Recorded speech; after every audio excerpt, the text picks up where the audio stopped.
ஓம் நம சிவாய. வணக்கம். நான் ஜோதிடர் மகேஜி பேசுகிறேன்.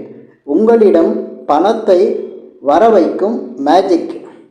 இப்போ இந்த பதிவில் ஒரு புதுசாக ஒரு டெக்னிக் சொல்லி கொடுக்க போகிறேன். எல்லாருக்கும் பணம் கிடைக்கிறதுக்கு, பணம் எப்போ வந்துக்கிட்டே இருக்கிறதுக்கு, பண தடை இல்லாமல் இருக்கிறதுக்கு ஒரு புதுசாக டெக்னிக்கு. அந்த டெக்னிக் பழசு தான், எல்லாருக்கும் ஒரு வகையில் தெரியும். ஆனால் காலங்காலமாக அது இருந்து இப்போ அது மறைஞ்சிருச்சு. அதை தான் நான் இதில் சொல்லித்தரப்போகிறேன். உங்களோட பண தடை எப்போவுமே இருக்கிறவங்களுக்கு, பணம்னாவே கஷ்டம், தடையாக இருக்குது, எப்போவுமே பணங்கிறது எனக்கு பிரச்சனையாக இருக்குது அப்படி நினைக்கிறவங்களுக்கு இந்த பதிவு ரொம்ப யூஸ்ஃபுல்லாக இருக்கும். நீங்கள் இந்த பதிவை கடைசி வரையும் கேளுங்க. நான் சில விஷயங்கள் சொல்லித்தரேன். அந்த டெக்னிக்கை பயன்படுத்துனீங்கன்னா உங்கள்கிட்ட எப்போவுமே பணம் இருந்துக்கிட்டே இருக்கும். பணங்கிறது இவர்கிட்ட தான் வரணும், அவர்கிட்ட தான் போகணும் அப்படின்லாம் கிடையாது. எல்லார் கைக்குமே பணம் வந்துக்கிட்டு தான் இருக்கும். ஆனால் பணங்கிறது ஏதோ ஏழைகளுக்கு தடையாக இருக்குது, பணக்காரங்களுக்கு வந்துகிட்ருக்குன்னு நினைக்கிறோம். பணக்காரங்களுக்கும் பண தடை இருக்குது, பல பிரச்சனைகள் இருக்குது. நீங்கள் அதை எத்தனையோ நியூஸில் கேட்கலாம், மற்றவங்க சொல்லி கேட்கலாம். ஆனால் அதெல்லாம் யாரும் எடுத்துக்கிறது இல்லை. அதேமாதிரி ஏழைகளும் நல்ல பண வசதியோடையும் இருக்காங்க. எல்லாருக்கும் கிடைக்க வேண்டியது எல்லாம் கிடச்சிக்கிட்டே இருக்கும், வந்துக்கிட்டு தான் இருக்கும். ஆனால் பொதுவாக ஒரு சிலர் என்ன சொல்கிறாங்கன்னா, அன்றாட செலவுலேயே சில விஷயங்களில் பணங்கிறது கிடைக்காம போயிடுமா, கிடைக்காமே இருக்குது, கஷ்டமாக இருக்குது, பணத்தடை இருக்குது, எப்போவுமே கடன் வாங்க வேண்டியதாக இருக்குது அப்படிங்கிற மாதிரி சொல்லிகிட்டு இருக்காங்க. இந்த மாதிரி இருக்கவங்களுக்கு நான் ஒரு டெக்னிக் சொல்லித்தரேன். இந்த டெக்னிக்கை நீங்கள் பயன்படுத்துனீங்கன்னா உங்களுக்கு பண வரவு இருக்கும். இந்த மாதிரியெல்லாம் ஈஸியான டெக்னிக்கெல்லாம் இருக்கா அப்படிங்கிற மாதிரி நீங்கள் நினைக்கலாம். அதுதான் உண்மை கூட. எது தெரியாமல் இருக்கோ அதில் பல விஷயங்கள் இருக்கும்.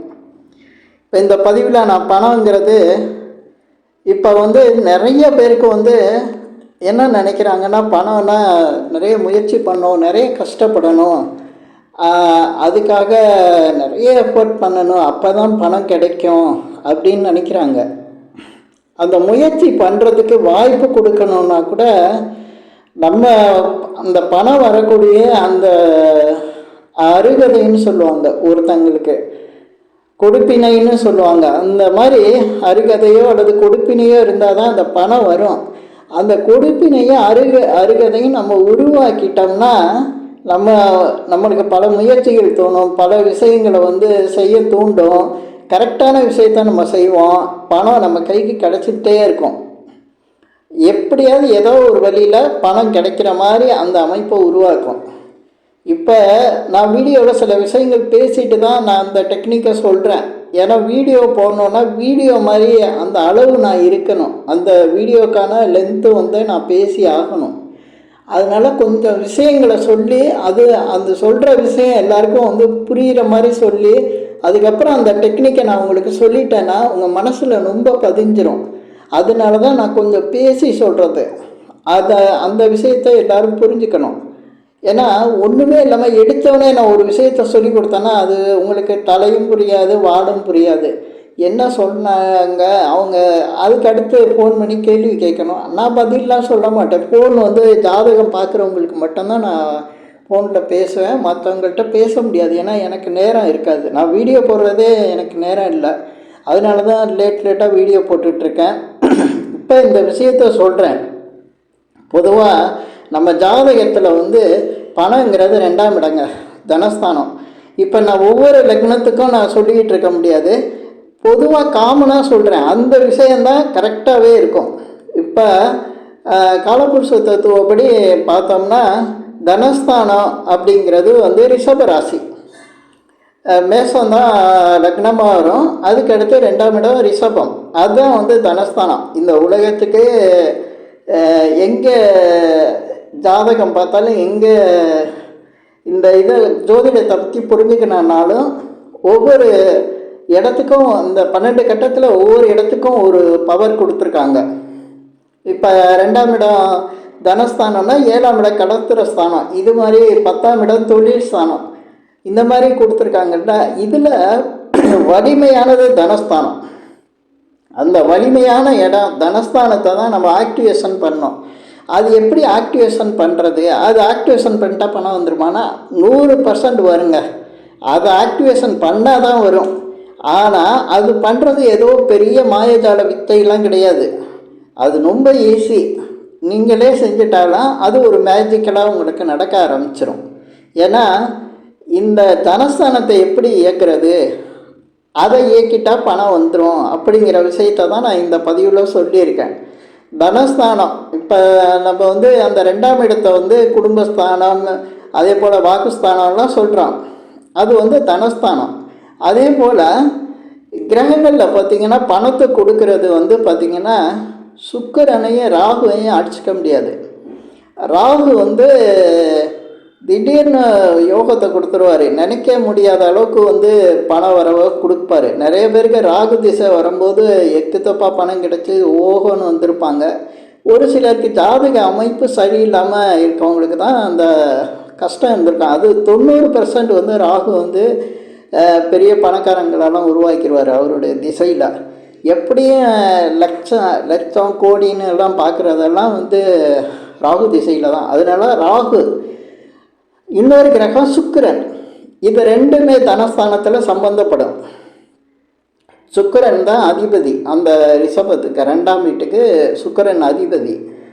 அதே இடத்துல உச்சம் பெறக்கூடியவர் தான் ராகு. நிறைய பேர் வந்து ராகு அங்கெல்லாம் இங்கேன்னு குழப்புவாங்க.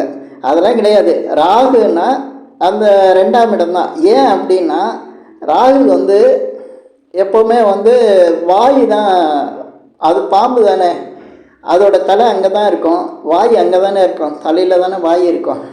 அது வாக்குஸ்தானம்னு வேறு நம்ம சொல்கிறோம்ல அந்த ரிஷபத்தை.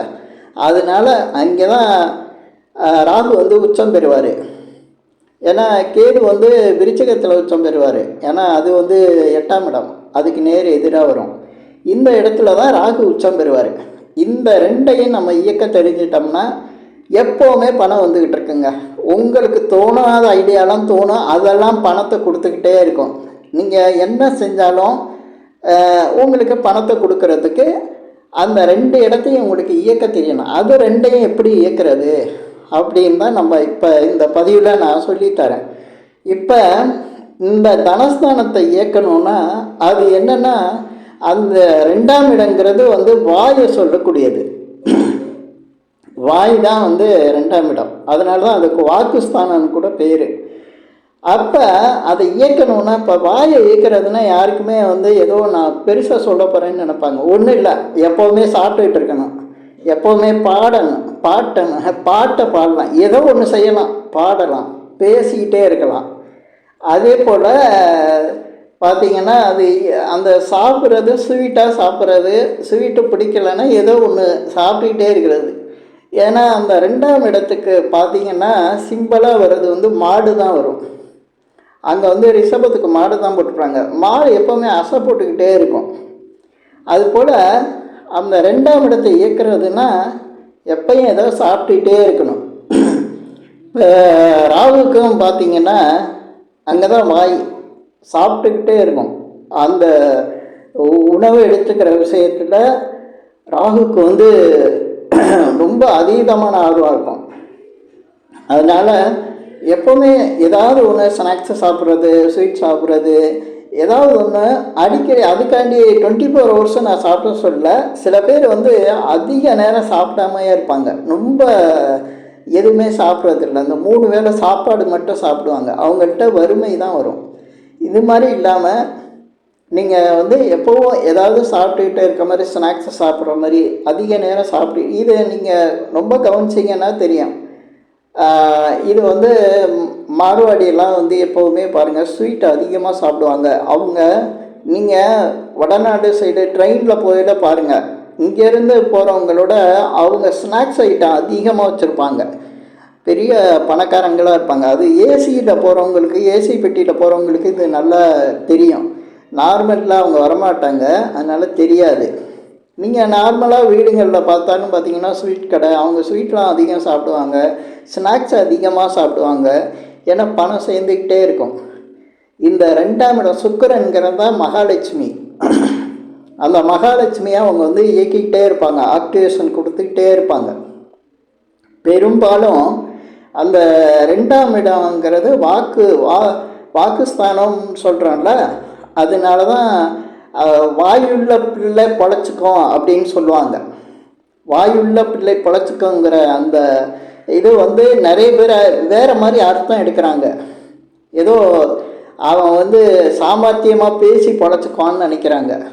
சாமர்த்தியமாக பேசி அவன் வந்து அவன் வாழ்க்கையில் வந்து பல வகையில் மாட்டி மாட்டி பிரச்சனையாக தான் ஆவான்.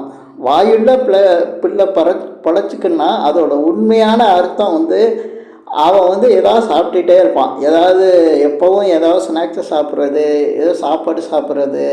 இந்த முதல்ல வந்து ஒருத்தர்கிட்ட இருந்து தரித்திர நிலை விலகுது அப்படிங்கிறத தெரிஞ்சுக்கிறதுனாவே அவன் நல்லா சாப்பிட்டுட்டு இருப்பான்.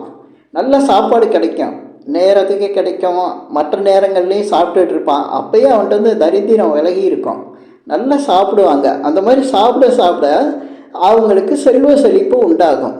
நீங்கள் இப்போ தமிழ்நாட்டிலே பார்த்தீங்கன்னா கூட முக்கிய நகரங்கள்லாம் பார்த்தீங்கன்னா பேக்கரிகள்லாம் அதிகமாக இருக்கும். இதுலேயும் நீங்கள் கோயம்புத்தூர்லாம் செல்வ செழிப்பாக இருக்கிறதுக்கு அங்கே பேக்கரிகள் அதிகம் இருக்கும், கவனிச்சா தெரியும். சென்னையிலேயும் அதே மாதிரி இருக்கும், ஸ்வீட்டு பேக்கரி கடைகள் அதிகமாக இருக்கும். அங்கெல்லாம் பார்த்தீங்கன்னா செல்வ செழிப்பான மனிதர்கள் அங்கே வந்துக்கிட்டே இருப்பாங்க. அந்த மாதிரி செல்வ செழிப்பை கொடுக்கறது வந்து இந்த சாப்பிட்ற ஸ்நாக்ஸை சாப்பிட்றது, உணவு, வாய்க்கு வேலை கொடுத்துக்கிட்டே இருப்பாங்க. வெத்தலை போடுறது கூட மிகப்பெரிய ஒரு யோகத்தை கொடுக்கும். வெத்தலைங்கிறது மகாலட்சுமி தான் அது. அந்த வெத்தலை வந்து அவ்வளவு சிறப்பு வாய்ந்தது வெத்தலை போடுறது. இப்போ வெத்தலை போடுறதெல்லாம் வந்து ஒரு கெட்ட பழக்கம் மாதிரி சொல்லி வச்சுருக்காங்க. வெத்தலை பழக்கம்லாம் இல்லை அப்படிங்கிற மாதிரி சொல்லி வச்சுருக்காங்க. ஆனால் வெத்தலைக்கு அதுக்கு ஒரு மகத்துவம் இருக்குது.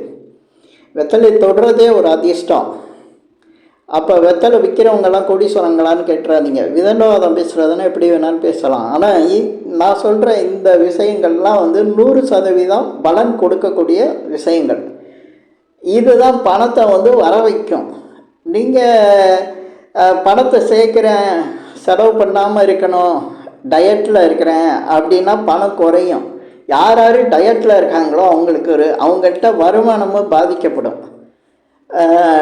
இது வந்து நீங்கள் மிகப்பெரிய ஆட்களை வந்து சந்திக்கும் போது சில விஷயங்கள் உங்களுக்கே புரியும். அந்த ஏன்னா டயட்டில் அவங்கள்ட்ட தொழிலில் வருமானம் கம்மியாக ஆரம்பிக்கும். நீங்கள் பழைய சினிமா படங்களில் பெரிய இதிலெல்லாம் பார்ப்பீங்க. ஒரு கோடீஸ்வரரை காட்டுறதுனாவே பெரும்பாலும் நம்ம சினிமா நடிகர் உசிலமணியை காட்டுவாங்க. அவர் உருவமே பெருசாக இருக்கும். நல்லா சாப்பிட்டு அவருடைய உருவம் வந்து பெருசாக, அவரை தான் வந்து ஒரு கோடீஸ்வரராக காட்டுவாங்க. நிறைய படத்தில் அவர் தான் கோடீஸ்வரனாக நடிச்சிருப்பார். பெரிய கோடீஸ்வரன் பணக்காரனாக நடிக்கிறதெல்லாம் அவர் தான் நடிப்பார். என்னென்னா அந்த உணவுக்கு வந்து அவ்வளவு முக்கியத்துவம் பணத்தோடு சம்மந்தப்பட்டிருக்குங்கிறத காட்டுறாங்க. அது காட்டுறாங்களோ இல்லையோ அந்த மாதிரி தான் காட்ட முடியும். அதுதான் உண்மை. அந்த உண்மை எப்படியாவது வெளியில் வரும்.